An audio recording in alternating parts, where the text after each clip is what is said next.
ఓం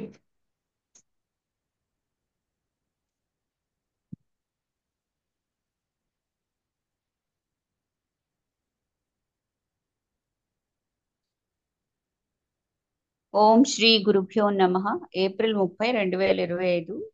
ఇవాళ సత్సంగంలో లక్ష్మి గారు ఆ కృష్ణమూర్తి గారి జిడ్డు కృష్ణమూర్తి గారి కమెంట్రీస్ ఆన్ లివింగ్ పార్ట్ 1 లోని సాటిస్ఫాక్షన్ అనే టాపిక్ మీద చదివి వివరిస్తారు, డిస్కస్ చేస్తారు.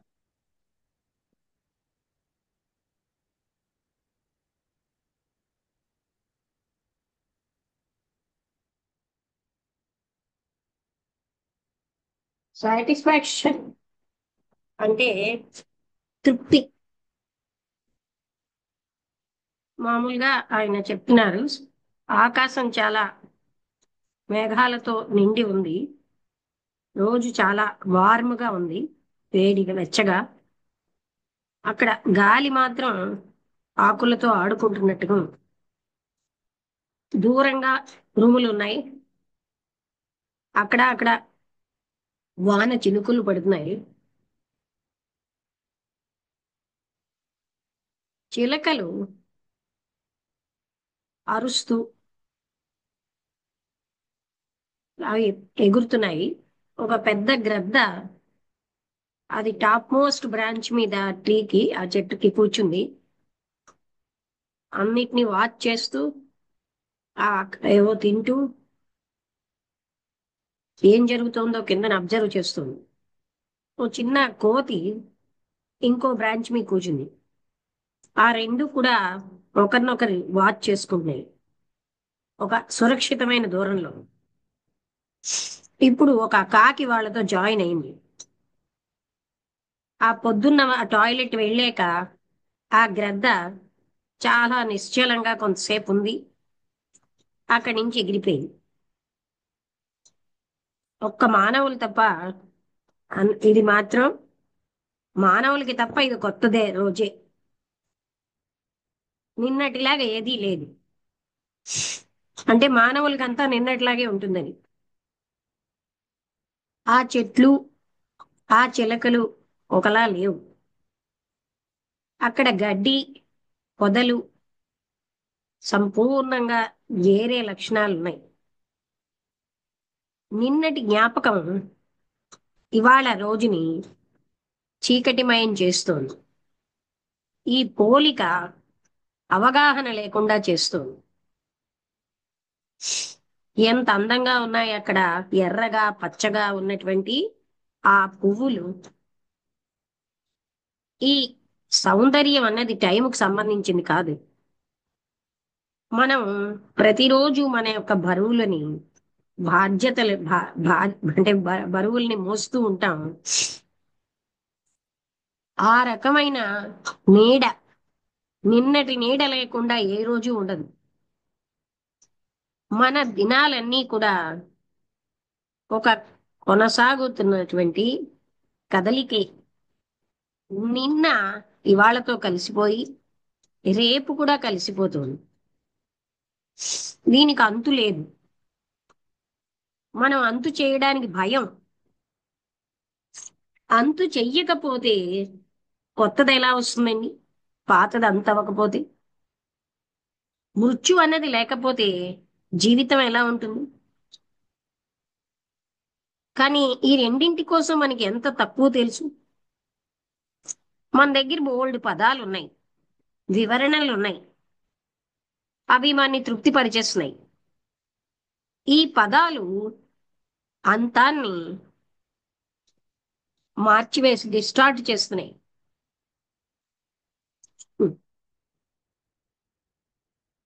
ఎప్పుడైతే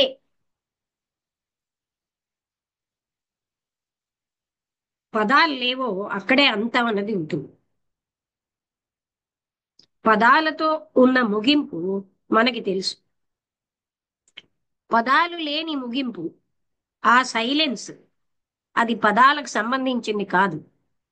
అది మనకి ఎప్పుడు తెలియదు. తెలుసుకోవడం అంటే జ్ఞాపకమే.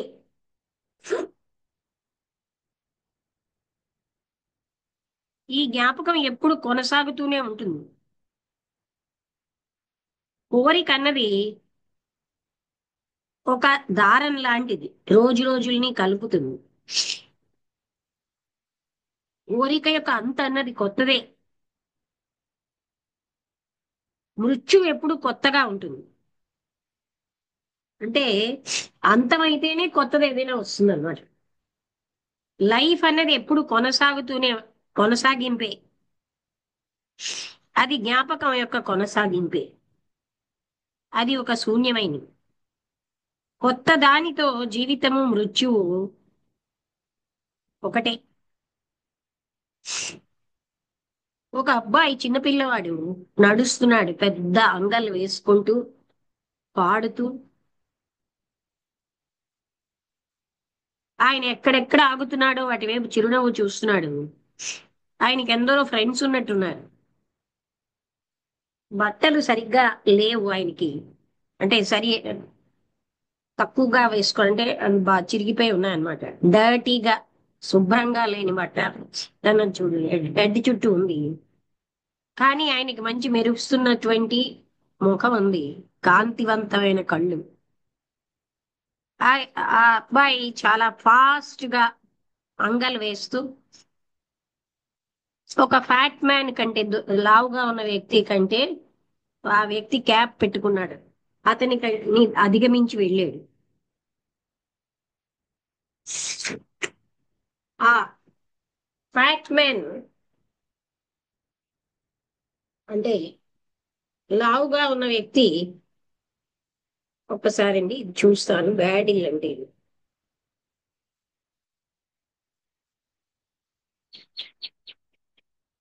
ఆయన ఎలా తోడనమాట, బ్యాడిల్ ఊగుతూ నడుస్తున్నాడు. అది కూడా అతను. ఆ లావుగా ఉన్న వ్యక్తి ఊగుతూ నడుస్తున్నాడు. బుర్ర కూడా కిందకి దించుకున్నాడు. చాలా వరీడిగా ఆతురతతో ఉన్నాడు. ఆ పిల్లవాడు పాడే పాటను అతను వినలేదు. కనీసంగా ఆ అబ్బాయిని చూడని కూడా లేదు. ఆ పిల్లవాడు అక్కడ ఉన్నటువంటి పెద్ద గేట్స్ నుంచి వెళ్ళాడు. అందమైనటువంటి గార్డెన్స్ నుంచి ఇంకా బ్రిడ్జ్ ని క్రాస్ చేసి, రివర్ మీద ఉన్న బ్రిడ్జ్ ని, ఆ తర్వాత అక్కడ బెండ్ అయి అక్కడేమో సముద్రం దగ్గరకి వెళ్ళి అక్కడ కొంతమంది స్నేహితులతో కలిసేది. అక్కడ బాగా చీకటిగా ఉండడం వల్ల వాళ్ళందరూ పాడడం మొదలెట్టారు. కార్ లైట్స్ అన్నవి పడి వాళ్ళ ముఖాలు కాంతివంతంగా ఉన్నాయి. లోతైన తెలియని ఆనందంతో ఉన్నారు. అక్కడ వర్షం చాలా ఎక్కువగా పడుతుంది. అన్ని కూడాను తడిసిపోతున్నాయి. ఆయన ఒక డాక్టర్. మెడిసిన్ కి సంబంధించిందే కాదు, సైకాలజీకి సంబంధించిన డాక్టర్ కూడా. ఆయన చాలా సన్నగా, శాంతంగా తనలో తాను ఉన్నాడు. ఆయన చాలా దూరం నుంచి సముద్రం దాటి వచ్చాడు. ఆయన ఇక్కడున్న సూర్యుడికి, ఈ వానలకి చాలా కాలమై అలవాటైపోయి ఆయన డాక్టర్ గా పనిచేశానని చెప్పాడు. సైకాలజిస్ట్ గా యుద్ధం టైంలో పనిచేసాడని, ఎంతమందికి తన సమర్థతని బట్టి ఎంతమందికి వీలైతే అంతమందికి సహాయం చేసేట. కానీ ఆయన అసంతృప్తిగా ఉన్నాడు ఆయన చేసిన దాంట్లో. ఆయన ఇంకా సేవ చేయాలని ఉంది, ఇంకా ఏదో ఇవ్వాలని ఉంది, ఇంకా హెల్ప్ చేయాలని ఉంది లోతుగా. నేను ఇచ్చింది చాలా తక్కువ, ఏదో మిస్ అవుతున్నాను అని అనిపిస్తోంది. మేము ఒక పదంతో చాలా కాలం కూర్చున్నాం. ఆయన తన యొక్క నిస్పృహ ప్రెషర్స్ ని అన్నిటినీ తోటి కూర్చున్నాడు. సైలెన్స్ అనేది ఒక విచిత్రమైనది. ఆలోచన సైలెన్స్ తేదు, దాన్ని తయారు చేయదు. ఈ సైలెన్స్ ని ఒక దగ్గర పెట్టలేం, లేకపోతే ఇచ్ఛాశక్తితో రాదు. సైలెన్స్ ని జ్ఞాపకం చేసుకోవడం సైలెన్స్ కాదు. అక్కడ ఉన్నటువంటి నిశ్చలత్వంతో ఆ గదిలో సైలెన్స్ అనేది ఉంది. అక్కడ ఆ మాటలు సైలెన్స్ ని డిస్టర్బ్ చేయలేదు. ఆ మాటలకి ఆ సైలెన్స్ లో అర్థం ఉంది.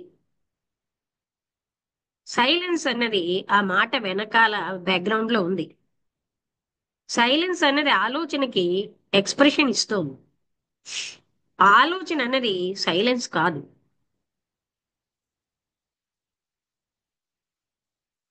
థింకింగ్ ఎక్కడ లేదు, సైలెన్స్ అక్కడ ఉంటుంది. ఎక్కడైతే ఆలోచన లేదో అక్కడ సైలెన్సే ఉంటుంది.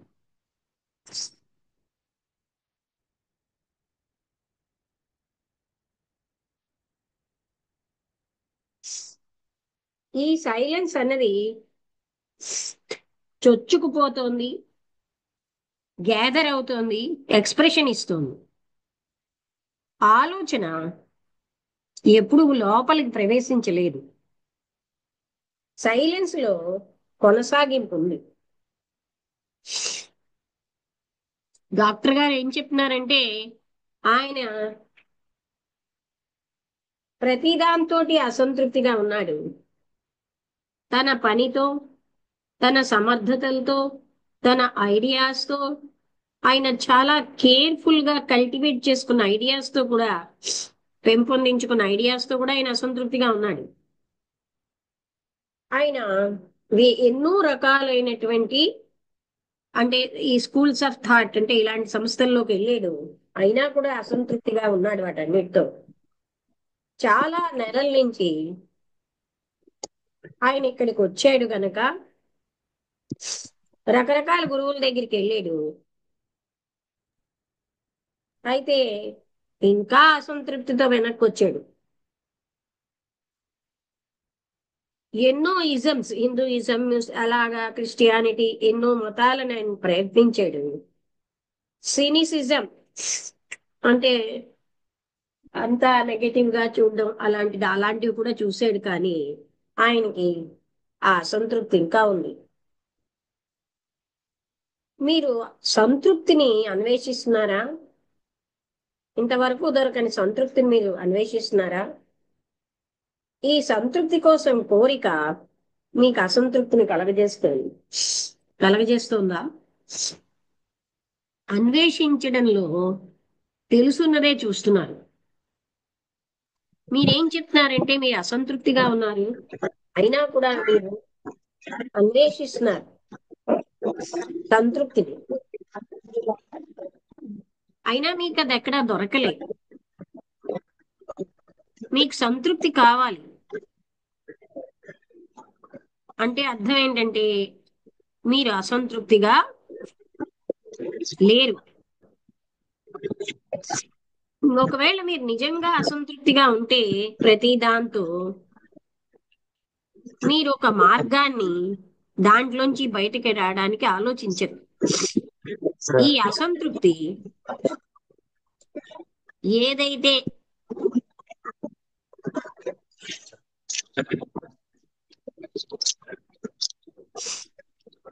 ఈ డిసాటిస్ఫాక్షన్ ఏదైతే మీరు ఫిక్స్డ్, అది మిమ్మల్ని తృప్తిగా ఉండేటట్టు చేస్తోంది వెంటనే. అది ఏదో ఒక సంబంధంతో ఉండాలని చూస్తోంది. ఏదో ఒక దాంతో సంబంధంతో కొన్ని కలిగి ఉండాలని, ఒక వ్యక్తో లేకపోతే ఒక మతం ఏదో కలిగి ఉండాలని.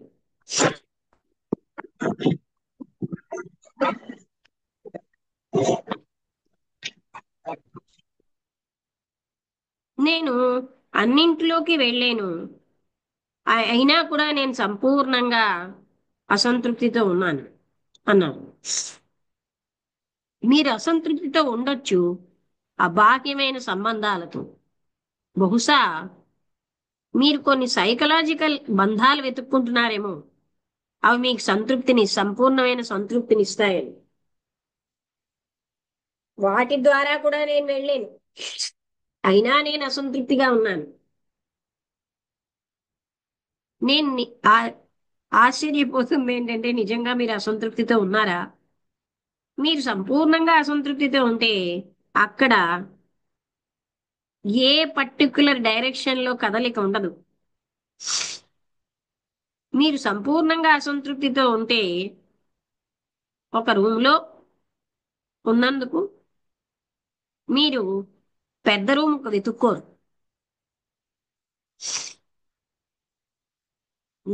ఇంకా మంచి ఫర్నిచర్ కూడా వెతుక్కోరు. అంటే ఒక పెద్ద రూము నైసర్ ఫర్నిచర్ తో ఉన్నది మీరు వెతుక్కోరు.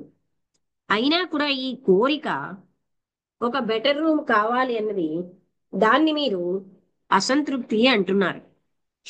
మీరు నిజంగా మీకున్న వాటన్నిటితో మీరు అసంతృప్తి చెందట్లేదు.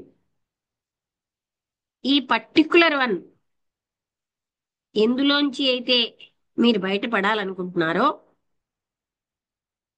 మీ యొక్క అసంతృప్తి సంపూర్ణమైన తృప్తి లేదని కాదు. మీరు నిజంగా సంతృప్తిని వెతుక్కుంటున్నారు. అంటే మిమ్మల్ని మీరు తృప్తిపరచుకోవాలని. అందుకే మీరు నిరంతరంగా కదలికలో ఉన్నారు. జడ్జి చేస్తున్నారు, పోల్చుకుంటున్నారు, అలాగే వెయిట్ ఇస్తున్నారు, కాదంటున్నారు. సహజంగా మీరు అసంతృప్తిగా ఉన్నారు.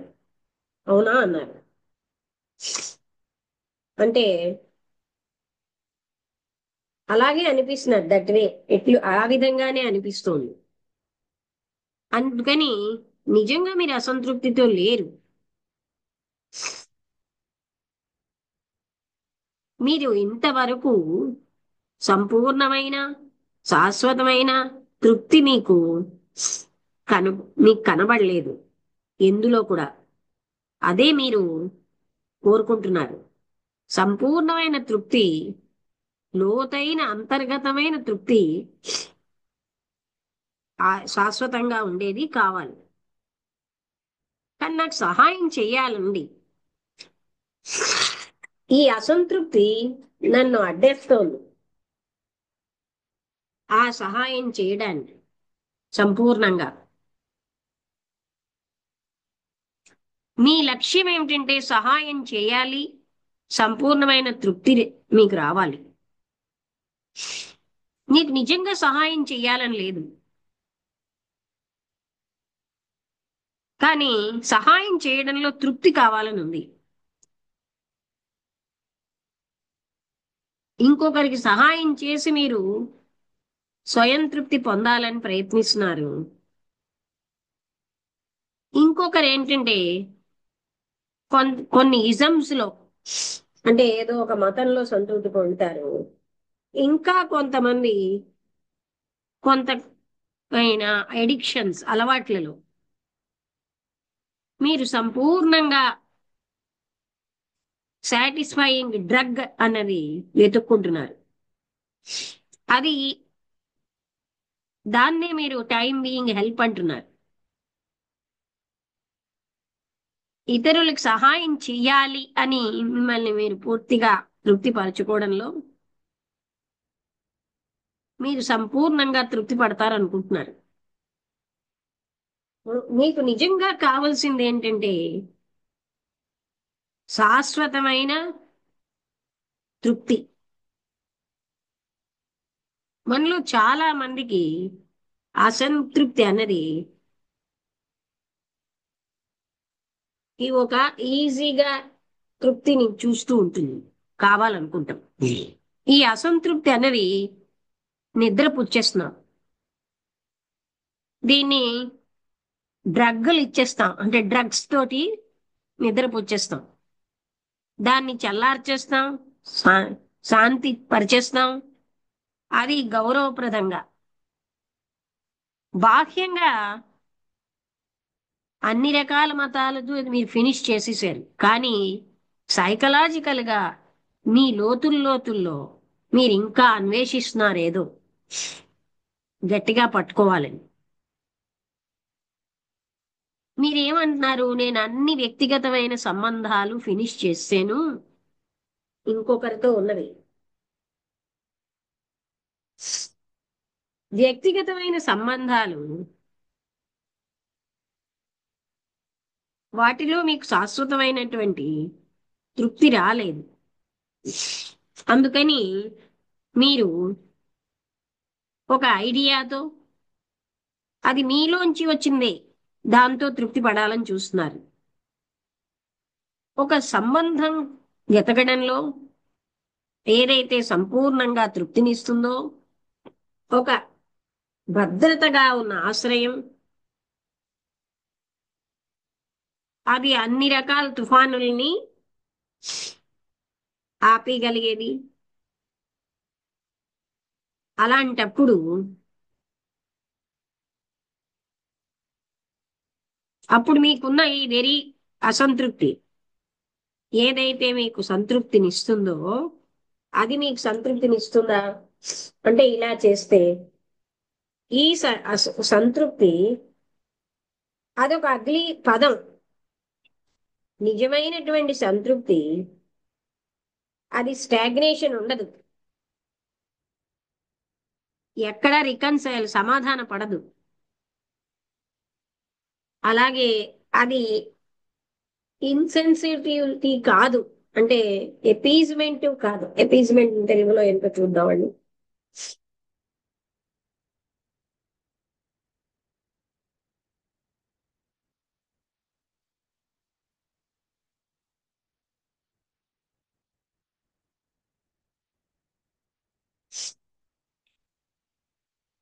ఎపీజ్మెంట్ బుజ్జగింపు, అది మీకు బుజ్జగింపుని ఇవ్వదు. అంటే మీరు అలాంటిది వెతుకుతున్నారు. అటువంటి సంతృప్తి స్టాగ్నేటెడ్ గా ఉండాలి, అంటే శాశ్వతంగా అక్కడే ఉండిపోవాలి, సమాధాన పడాలి, బుజ్జగించాలి, ఇన్సెన్సిటివిటీ ఉండాలి. సంతృప్తి అన్నది యథార్థాన్ని అవగాహన చేసుకోవడం వల్ల వస్తుంది. ఆ వాట్ ఈజ్ అన్న యథార్థం ఎప్పుడు స్థిరంగా లేదు. ఏ మనస్సు అయితే ఆ యథార్థాన్ని వివరిస్తుందో, ట్రాన్స్లేట్ చేస్తుందో, అది దాని ప్రెజుడిస్ లో పట్టుబడిపోయింది, ఆ దాని తృప్తితో ఉండిపోయింది. ఈ వివరణ అవగాహన కాదు. వాట్ ఈజ్ అనే యథార్థాన్ని అవగాహన చేసుకుంటే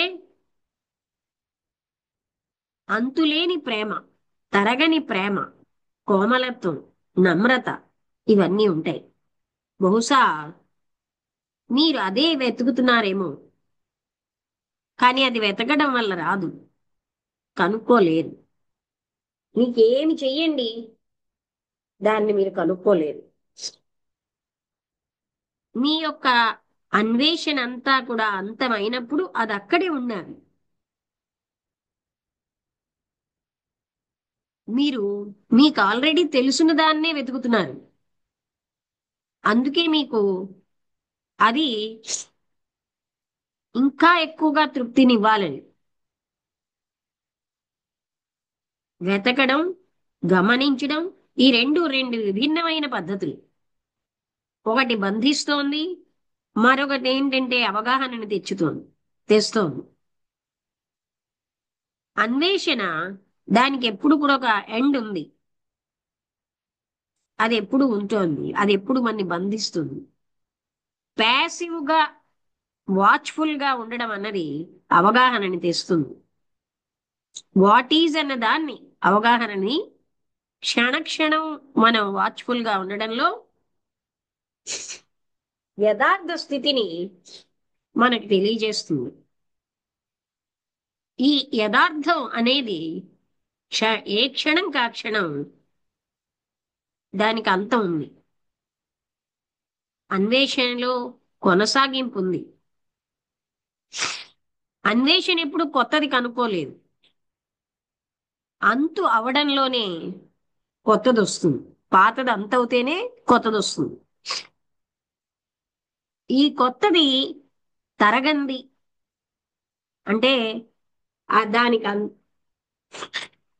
అది ఎగ్జాస్ట్ అవ్వదు, ఎప్పటికీ తరగనిది. ప్రేమ ఒక్కటే కొత్తగా కొత్తది అవుతూ ఉంటుంది. అది అంటే ఏంటంటే ఆయనకి తెలియక wisdom is not accumulation of knowledge. మళ్ళీ అలాంటి టాపిక్. అయితే ఇక్కడ ఏం చెప్తున్నారంటే మనం అందరం కూడా మనకి ఎప్పుడైనా అసంతృప్తి వస్తే ఏదో ఒక వస్తువుతోటో దేనితోటో మనం తృప్తి పరిచేసుకుని దాన్ని చల్లార్చేస్తుంది. ఆయన అన్ని ట్రై చేశారు. అయితే అతను ఏమంటాడంటే వాట్ ఈజ్ అని యథార్థాన్ని అవగాహన చేసుకుంటే అప్పుడు దాంట్లోంచి బయటపడి అక్కడ అన్వేషణ ఆగిపోయినప్పుడే అసలైనటువంటిది ఉంటుంది.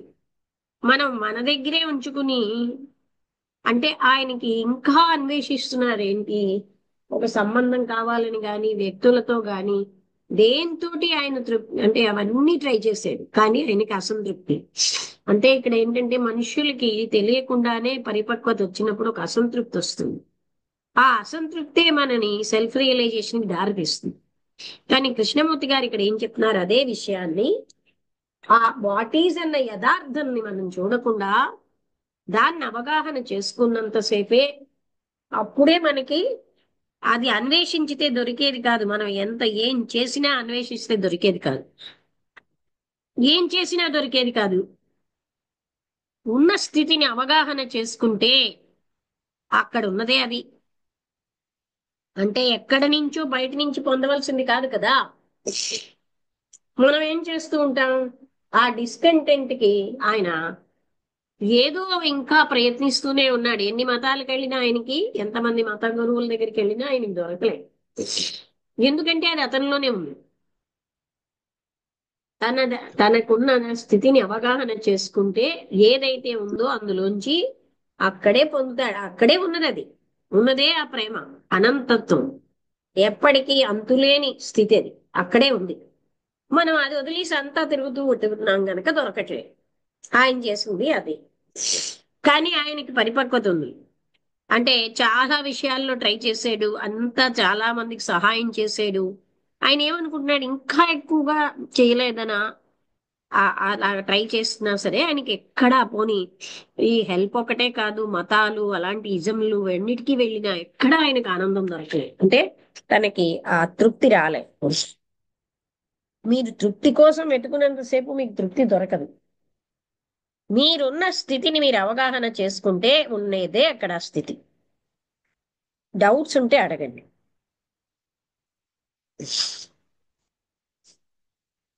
డౌట్ అడగడం కూడా రావాలి. వల్లి నీకు అర్థమైంది అనుకుంటాను. అంటే మనం అదై ఉన్నాం, కానీ మనం అంతా బయట వెతుకుతాం. ఆయన ఎన్ని ట్రై చేసినా ఆయనకి తృప్తి రావట్లేదు. తన లోపలే ఉన్నదాన్ని ఆయన చూసి అది ఆ యథార్థాన్ని ఫేస్ చేస్తే ఉండేదే అది అని కృష్ణమూర్తి గారు. అందుకే వాట్ ఈజ్ నుంచి పారిపోతూ ఉంటే మనకి ఎప్పుడు కూడా మన లోపల ఉన్న ఆ స్థితి మనకు తెలియట్లేదు. ఆ పారిపోవడాలే చేస్తున్నాం. వసంతలత చెప్తా, ఎవరైనా డౌట్స్ అడిగితే బాగుంటుంది, క్లారిటీ ఇంకా వస్తుంది. డౌట్స్ ఎవరికి డౌట్ ఉన్నా అడగడం రాదు అంటే అది వేరే విషయం. ఏమైనా డౌట్స్ ఉన్నాయా నాయుడు గారు, స్రవంతి గారు?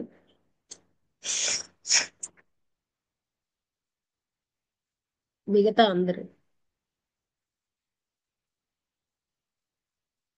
అర్థం అయ్యి అవ్వకుండా ఉందా?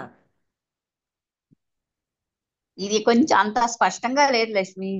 అన్ని అవును. మిగతా ఎందుకంటే కానీ ఆల్రెడీ మనం ఇప్పుడు చాలా సార్లు ఆ వాట్ ఈజ్ అనే ఉమ్, ఆ యథార్థ స్థితిని అవగాహన చేసుకుంటే ఉన్నదే అది అన్న పాయింట్ మనం దాని నుంచి ఎస్కేప్ అవుతున్నాం కనుకే మనం పొందటం లేదు అని. ఓకే, ఉమ్. చెప్పు. అంటే అది కాదు, ఇంకా ఎదురు యువతల వాళ్ళకి ఎవరికేదో సహాయం చేసి తృప్తి పొందుదామని ఆయన ఎంత ప్రయత్నించినా సహాయం అయితే చేయడం అవుతుంది కానీ